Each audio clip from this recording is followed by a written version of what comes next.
Okay, so now we're going to create a histogram from the data that we have, and I'm going to create a histogram of the retweet counts. So I want to just check it out with where my data is. Remember that I sorted the data, so it's sorted by retweet count, control all the way arrow up. Notice if I do just control arrow up, it stops just on the first row. So I just press arrow down one time and then I go to the second. This doesn't matter if it's sorted this way or not, so you can kind of change that as you wish. But what I'm going to do is create a histogram. So what I can do if I know what the column is, what the variable is that I want to create a histogram for, you just select it over here and it selects everything. And if we go down, let's go jump back on the bottom real quick, see that there's nothing over here. If I click on just on the K itself, on the column letter, it selects really everything that exists in the spreadsheet. If we had other stuff over here, that could be complicated, but because we don't, it's not a problem. Another way is just select the last cell, Control Shift now, Control Shift, and then arrow up, and that selects everything in that row. So that's kind of a beautiful shortcut there. And then I have this whole row, and then I can go into insert charts, recommended charts, or you can, if you see the one here, I don't know if this is histogram, I think this is a bar chart. So recommended charts, all charts, and then histogram. It kind of gives a preview already over here, and it looks not good, but I'm gonna hit okay.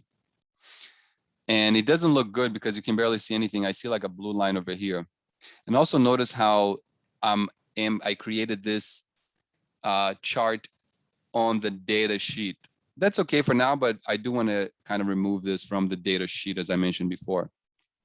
Now let's make some modifications here so we can actually see something on this data. There's a lot of data here. The values are kind of really spread out, so it's hard to see. So I'm going to double click on the horizontal axis. Usually we're going to get these extra options over here. Another way to go at it is to go to via chart elements.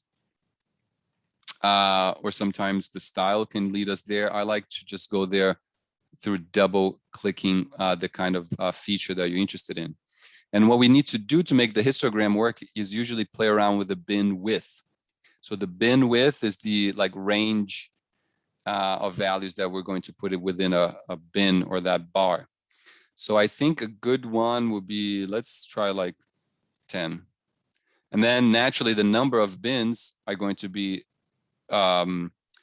automatically determined based on the values of the data. So if you have each bin is 10, you know, some posts have 0 retweets, some posts have 10,000, so, or 5,000 or whatever. So it's really well dispersed data. So you see over here, there's a data there. So this doesn't really work well. The thing is, what we really need to work with is this overflow bin. Like after a while, we just put everything in so-called overflow because it's just way too high, way too different than everything else. And I want to put an overflow. Let's just try 100. Oh, and you can start seeing here, you know, the real content. And so here where did it go? Axis option. So it looks like it kind of worked. The bin that is size 10. Also, let's change the name here. Retweet count histogram.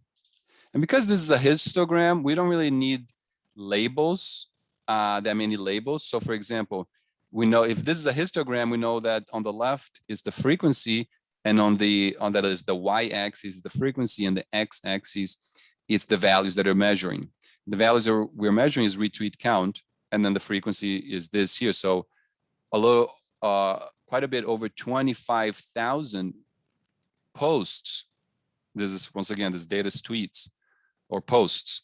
So over 25,000 posts out of the 36,000 or whatever it was have between 0 and 10 retweets. That's how we interpret this. About, you know, what is this?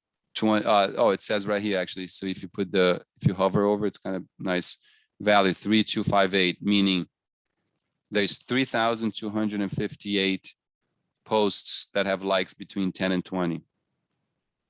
and then almost nothing between 80 and 90, almost nothing or nothing between 90 and 100, and quite a few 1,000 over 100.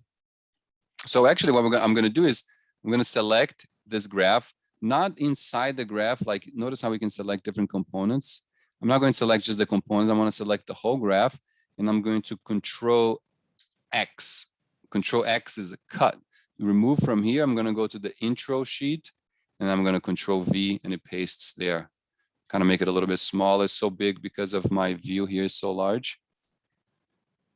So I'm actually going to even change the name here. Intro, name of the sheet, double click, intro, and results. So I'm putting all the results here. I leave the data alone here. And so that's nice. The graph stays there. And this is my histogram of the retweet count.